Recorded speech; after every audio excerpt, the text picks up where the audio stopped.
Welcome to the Pregnancy Help Podcast. I'm Christine Grimmett. I'm here with Betty McDowell, our Vice President of Ministry Services at Heartbeat International.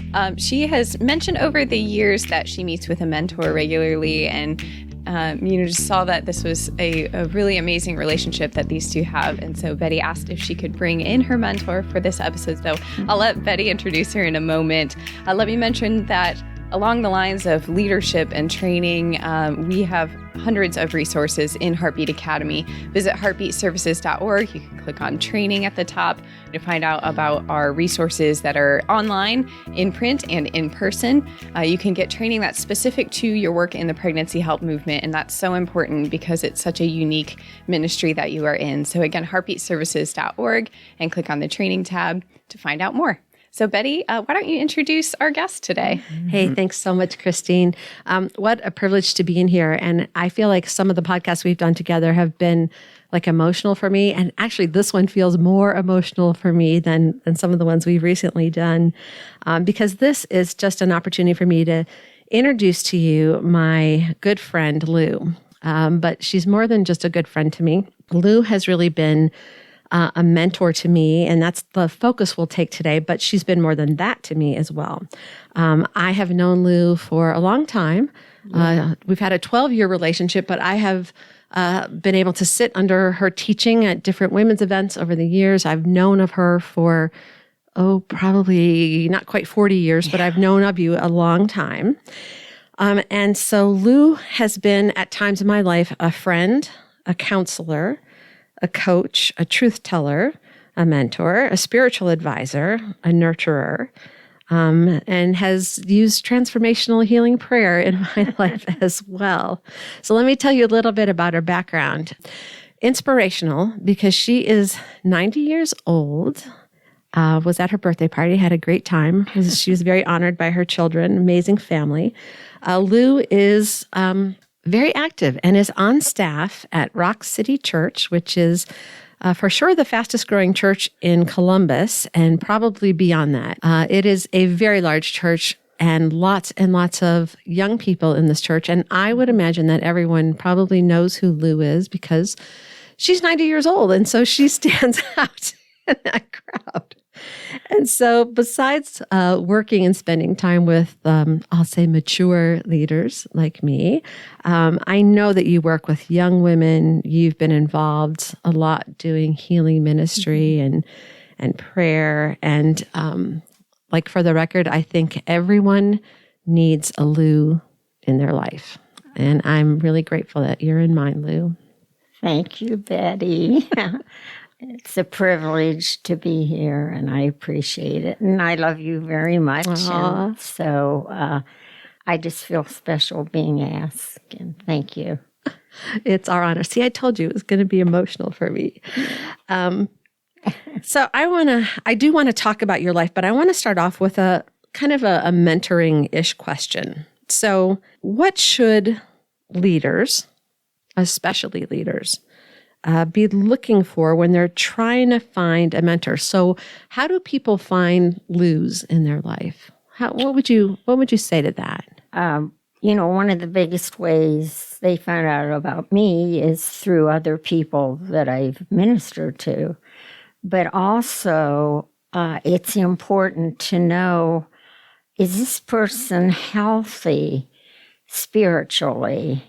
And if not, you don't want to rush into asking somebody, but perhaps helping them to get healing, because we all need healing in our souls. I know I did. It was a big process. And so because the Lord has always spoken to me that, Lou, you can only take someone as far into healing as you are healed. Mm-hmm. And so I think that is very important. Another thing is to observe, are other people attracted to them? Just like if it's a church, are people drawn to them? Mm-hmm. And are they very open-minded and reaching out and just kind of like I am. The way I feel is I love everybody. And she does. And nobody's a it. stranger, and they get my hugs. And so to me, that's something to look for. I think that's important. And so I don't know. To me, those are very important things. Another thing, Betty, is that to be a mentor, to minister, there's a great sacrifice. Is this person a sacrificial person that no matter what happens with the person he or she's ministering to, that they'll stick with them, they'll give up their time, they'll be there for them if they get a phone call, whatever. To me, that is a big request that I would look for. Yeah. So thank you for that. I know that we'll have listeners out there who, because I've seen this school of thought, it's like, get yourself a coach or a mentor or a spiritual director, but they don't see that as possibly being in one person. And you have been gifted with all of those things. And that's, to me, you have, it's an instinct and a gift from God that you know what you need to be in that moment for that person. And that certainly is God's anointing on you. So I just clarifying for our listeners, because I know that there are some people who go, no, it's, if you're a coach, then here's your coach lines and you stay in the coach.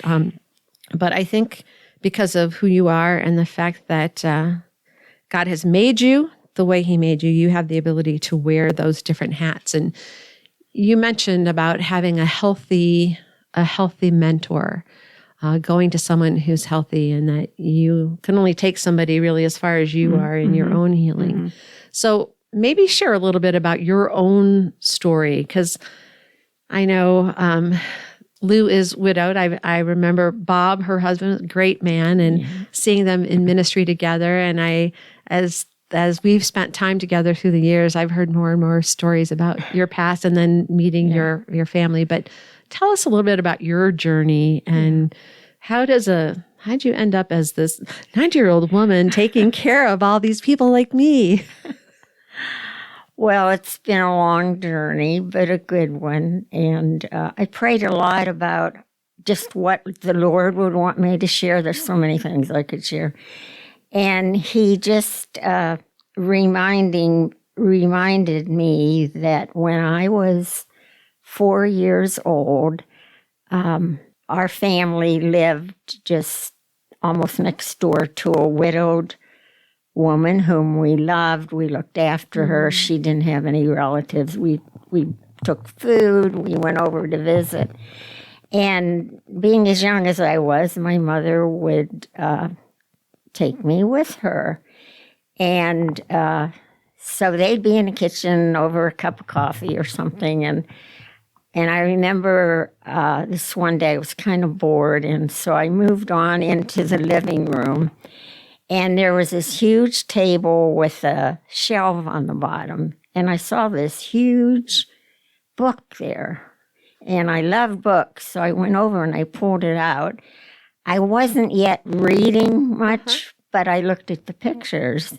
And I knew from going to church that I could see pictures of Jesus and his ministering and other things. And so I was fascinated. So I kept, every time I went, I'd say, Mrs. Rogers, can I look at your book? Oh, yes, honey, you can look, And so I did that. And then I started first grade when I was 5, so I was already learning how to read. Now I'm reading the Bible. And I'm in a Catholic church. At that time, you weren't supposed to have a Bible. You went to the priest if you had questions. And so this is all new to me. So by the time I was 9, I kept that up. I'm reading the Bible now. No one knows that, but I think Mrs. Rogers knows. So here's the deal. We went to church one Sunday, and we all gathered together for dinner, and we're talking about the message that Father gave, and they were commenting, and I piped up and said, Father is wrong about that. Mrs. Rogers' Bible says, and I quoted a scripture, and they about had a heart attack. And they said, no, you can't read Mrs. Rogers' Bible. You have to go to the priest. So they talked to Mrs. Rogers, and they said, now, when Lou comes over there, don't let her read the Bible because, we don't allow that in our church. And she said, oh, okay. But when I'd go, Mrs. Rogers, can I read the Bible? Yes, honey, you can read the Bible anytime you want to. So that was pretty special to me. And also when I was 9, I got a call from the Lord. My mother was pregnant with her 4th child, and she and I were home alone because I was directed if she went into labor, who to go to, who to call. So in the middle of the night, this voice wakes me up, calling me. And I thought it was Mother. I ran in the bedroom and I go, Mom, did you call me? And she says, no, I'm sound asleep. Go back to bed. And it happened another time. I went again. She said, no, it's not me. Go back.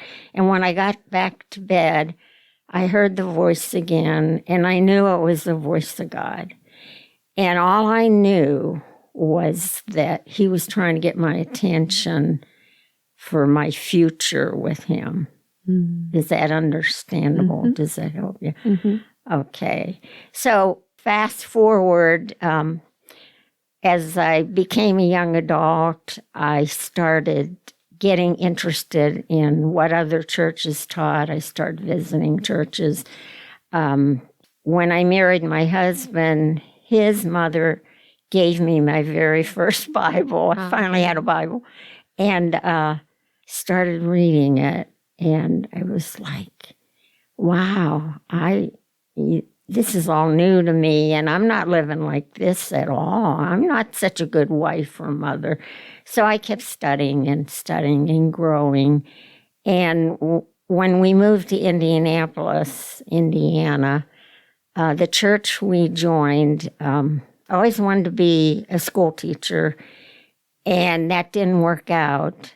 But I wanted to teach Sunday school, and so they found out that I had this teaching ministry, mm-hmm. and they sent me away to school, and I started working in Christian education. I did that for 10 years. Mm-hmm. In the meantime, I'm growing in the Lord. And then in the late 60s, I was reading the Bible one day in Acts, and I was like, well, Lord, what I'm reading here about the Holy Spirit isn't happening to me. It doesn't happen in my church. And so I just kept studying and praying. I said, I want the power of the Holy Spirit. I know he's in me because mm-hmm. I'm born again, but I want that power. And so I kept praying. And the more I prayed, the more I grew. And I just had a wonderful experience with the Lord where I could really experience his power. Mm-hmm. And then I really began to grow. So one night I was reading the Bible, and the print disappeared, and I saw a scene from my life when I was 9 years old. And the Lord spoke to me, and he said, when I walk through this dream with you, it'll not hurt you anymore. And I went, well, it doesn't hurt me now. And he went, it does. Just look. And I could see him walking with me, and it did. So that began inner healing, what I call inner healing, mm-hmm. in my soul, my mind, my emotions, my will. And for 3 months, the Lord dealt with me over mm-hmm. inner healing. And when he was done, he said, I have ministries for you to accomplish, but I couldn't have you do it without being healed, because you you just go right down into the valley with the people instead of lifting them up. And so, and then he said to me, before I use you in these ministries, I'm going to test you in your home as a wife and as a mother. We had 4 children. And he said, when I'm sure that I'm satisfied with how you care for them and that they come before anyone after me, he said, then I'll be able to use you. So I said, okay, Lord, whenever, And then he came to me one day and he said, I'm going to start bringing women to you. And he said, I never want you to go to anyone and tell them they need deliverance or they need inner healing. He said, don't ever do that. I will always bring those that I want you to minister to. And for all the years thereafter, that's the way it's been, Betty. Wow. So through the ministering, of course, I grew. And one thing I found out that how important obedience is to the Lord, because many times he impressed on me, even after I'd minister, he'd say, now you did such and such with that person, and I don't ever want you to minister that way again. And if you do, I'll remove the ministry. So there's no fooling around with God and what he calls you to. So, and then I just want to share one other thing. And the Lord, when I was praying about coming here, he made this so clear that I should share it, and I'm going to.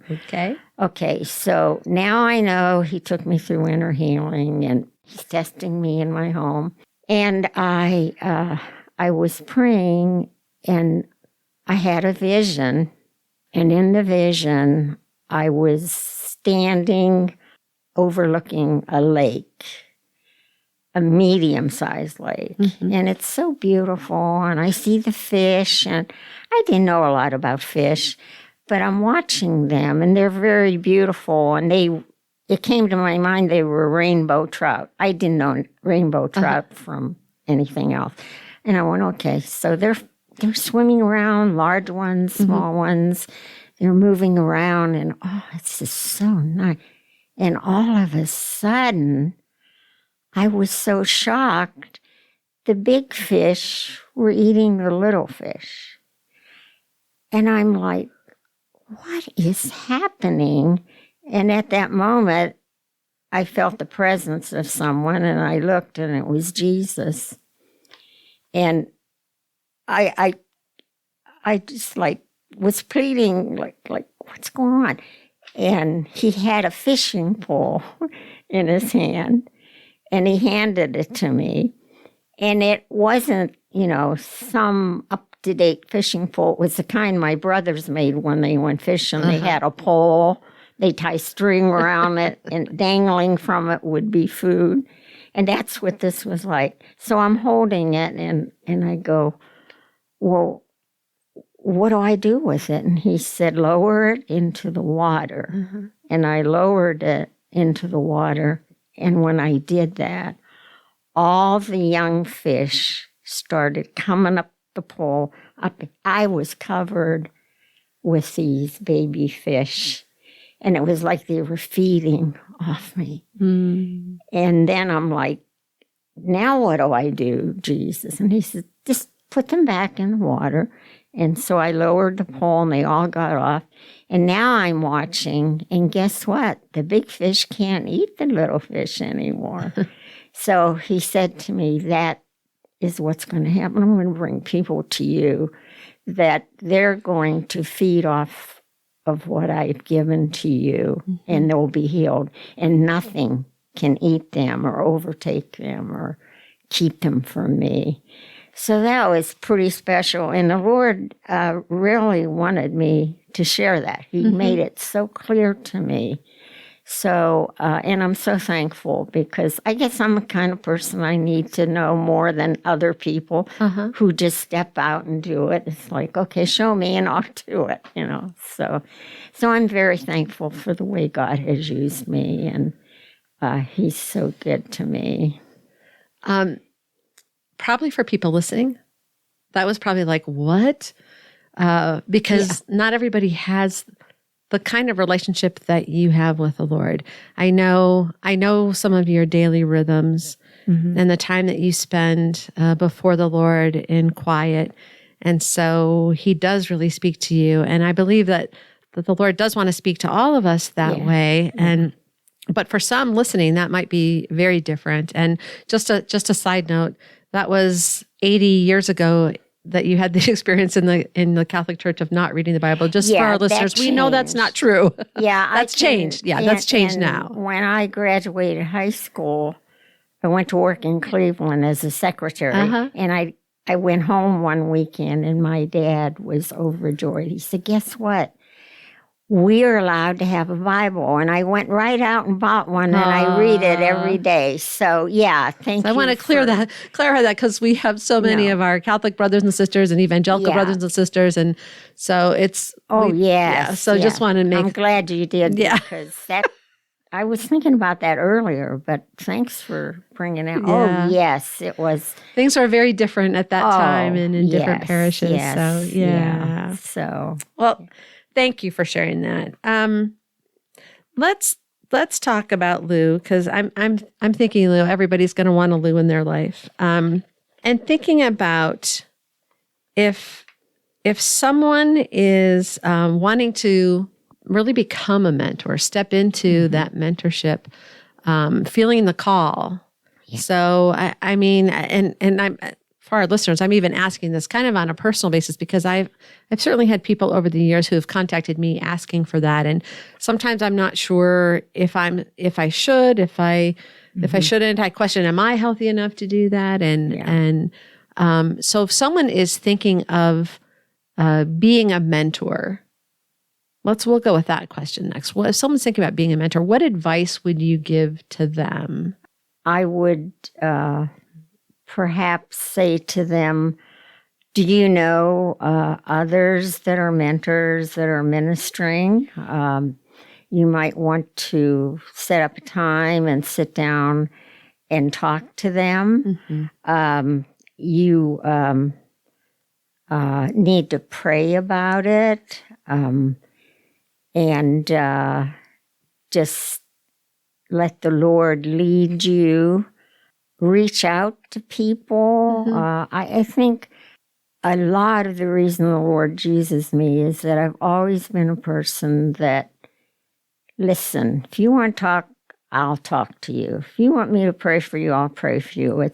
And that spreads around the community, especially churches and fellowships, So that's a good thing that we can recognize that, and it's like you, Betty. You love people. You've worked with people. So if somebody approaches you, you know that, well, yeah, I've done it before, and I think I can do it again.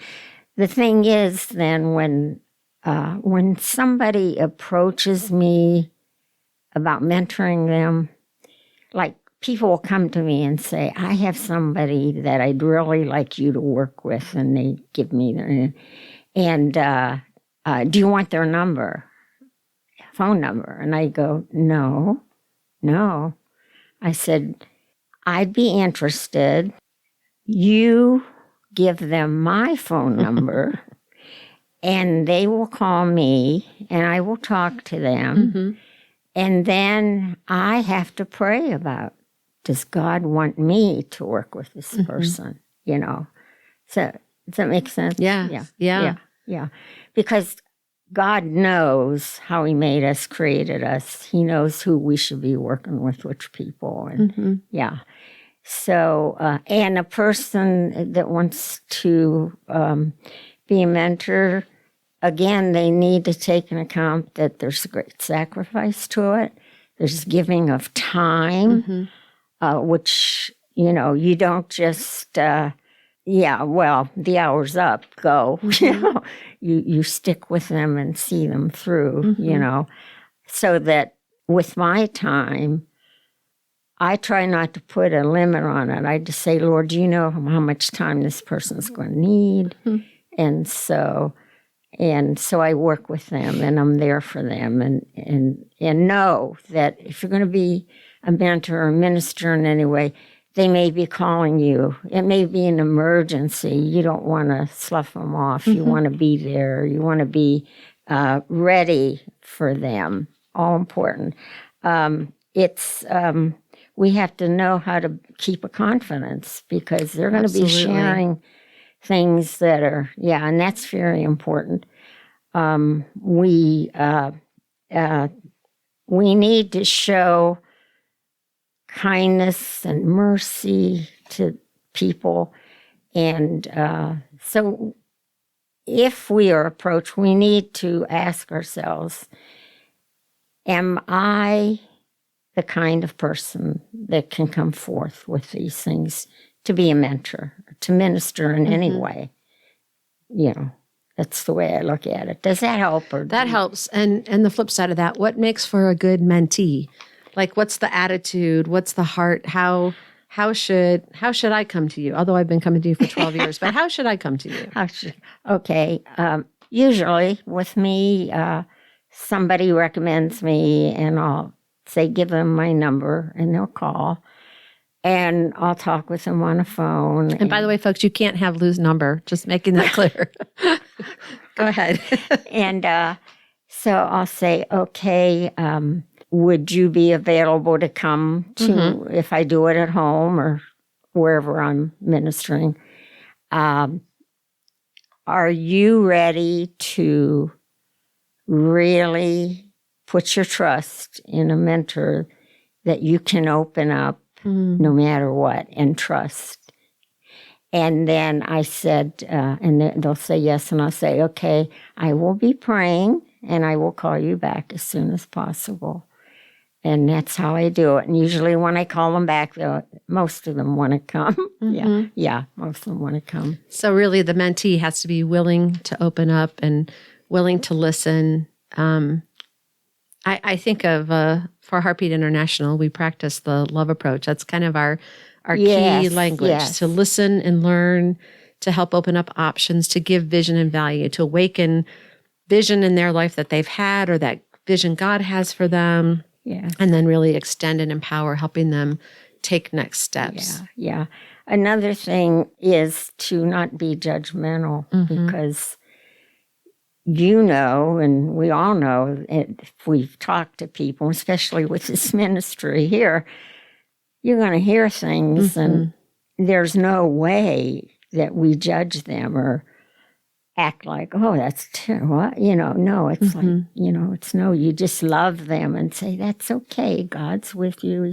He's going to work this through and heal that. And that's very important, because I don't know about you, but there have been times in my life when I've gone to somebody and they've been very judgmental against me. And God is our judge, not the counselor or the mentor, right? Yeah. So, and if they can build a trust in us, then they'll just be so open and want the help. And sometimes it takes a long time.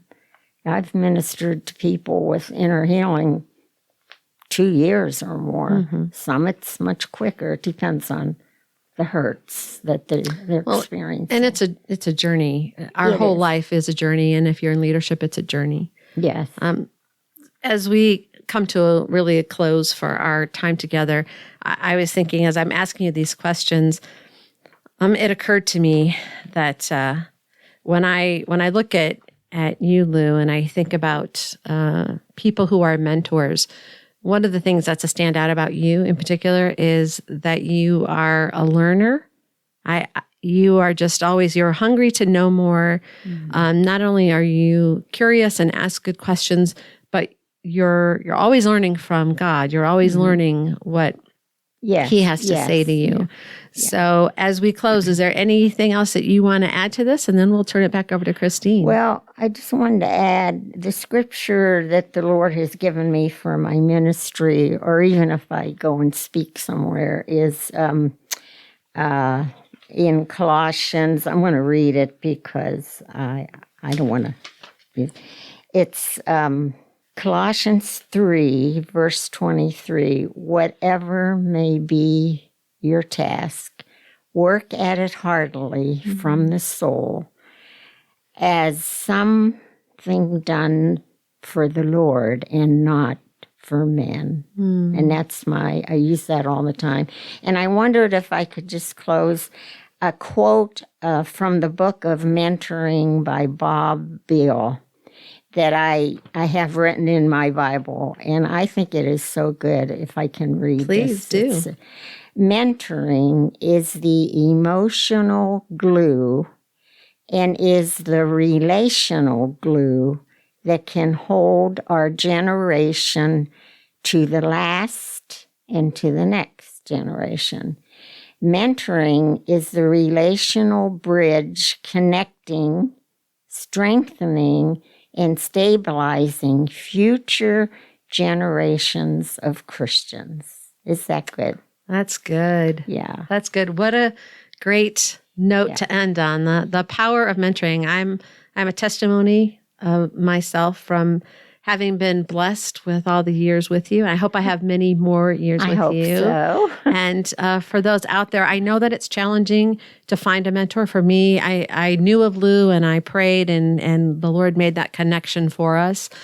So it is our prayer for you that if you are looking for a mentor, that the Lord will show you and you'll have that connection, a healthy connection where you can have that experience and grow and be blessed by that. And for those out there who are probably more mature leaders and you're thinking about mentoring, maybe we put that idea in your mind. We just speak that blessing over you as well, that if that's that calling that's part of your life, that the Lord will make a way for you. So we hope you've been blessed by our time with my precious friend, Lou. And with that, I'll turn it over to you, Christine. All right. Thanks, Betty. And thank you, Lou, for your time. Thank you. To our listeners, just remember that if you've been listening to the last couple episodes, you would have heard me talk about our feedback survey. We just want to hear some of your thoughts, your suggestions, a little bit of information about the Pregnancy Help podcast that we can use to improve the podcast as we plan for future episodes. I've already gotten some great responses, and I appreciate those. And we are actually doing a drawing for those of you that have submitted those survey results already. And I'm going to leave that open for a little while longer. We're giving away an APRN t-shirt and a tumbler. They're pretty cool. So be sure to check out that link and just give us a couple minutes of your time. With that, please subscribe so that you never miss an episode. And thanks for listening to this episode of the Pregnancy Help Podcast.